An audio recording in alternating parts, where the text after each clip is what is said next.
I believe we have the presentation here, so we could probably put it on the screen and assist you. Just give me one second. That would be great. We're trying. Just give us a second here. Don't worry, we're not timing you for this. Yeah, no worries. Yeah, Okay, just so you know. We have it up. I don't know if you can see it from where you are. Yes, I can. Okay, and so we'll help you. So please proceed. Yeah, no problem.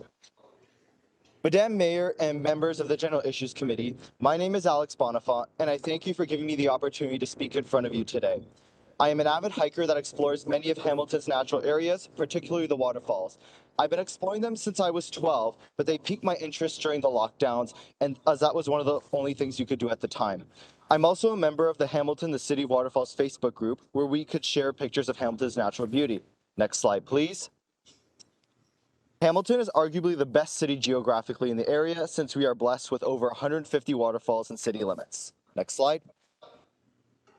The bylaw enforcement, however, is holding these natural attractions back from the potential they could have. The previous council approved the bylaw pilot in 2021 and in 2022. It's expected you will look at it in the coming days to decide if it will be permanent. I agree that parking enforcement should remain unchanged, but many people, myself included, have an issue regarding the lack of accessibility for these attractions. Next slide, please.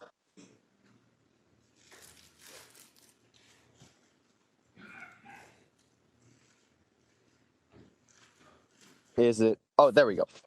I believe visitors should be able to access the bottom of the falls, particularly Albion and Smoky Hollow, without worrying about a $75 trespassing ticket. Next slide.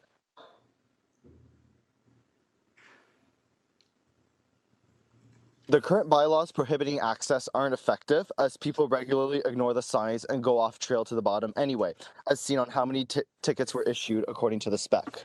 Next slide, please.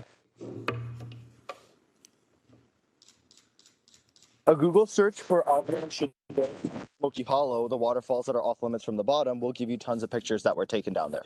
Next slide, please. This, at the same time, punishes responsible hikers who previously hiked down for decades without issue, but can't anymore due to the new rules. Next slide. I created a petition in 2021 you may be aware of to bring back access, and as of right now, it has 2,600 signatures. Next slide, please. I also created a poll in the City of Waterfalls group asking if you prefer viewing waterfalls from the top or the bottom. While 6 people said from the top, 57 preferred viewing from the bottom. Next slide, please. Furthermore, the bottom provides the best views the viewing platforms simply don't have.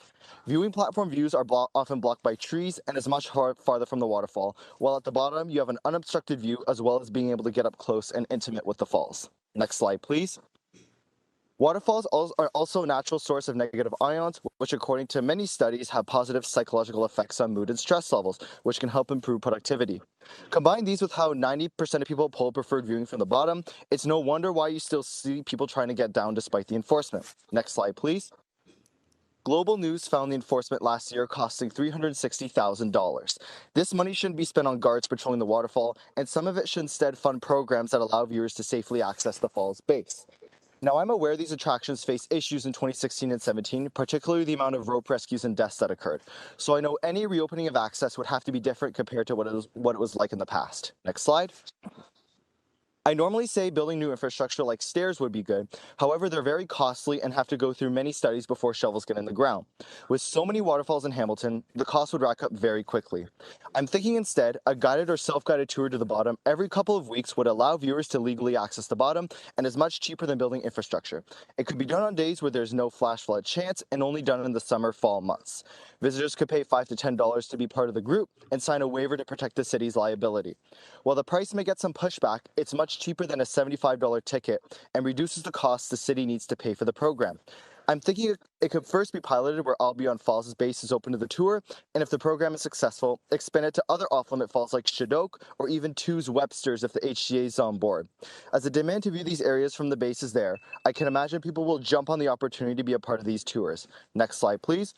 Unlike in the past, where dozens upon dozens were down there at once, capacity is controlled this time, and the program can ensure visitors have the right equipment to hike these areas, as well as hazards to look out for.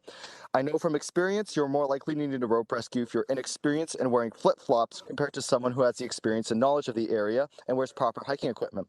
With proper education and programs, these areas can be safely hiked. Keeping the tours once every 2 weeks would also prevent over-tourism, since I'm aware these are environmentally sensitive areas.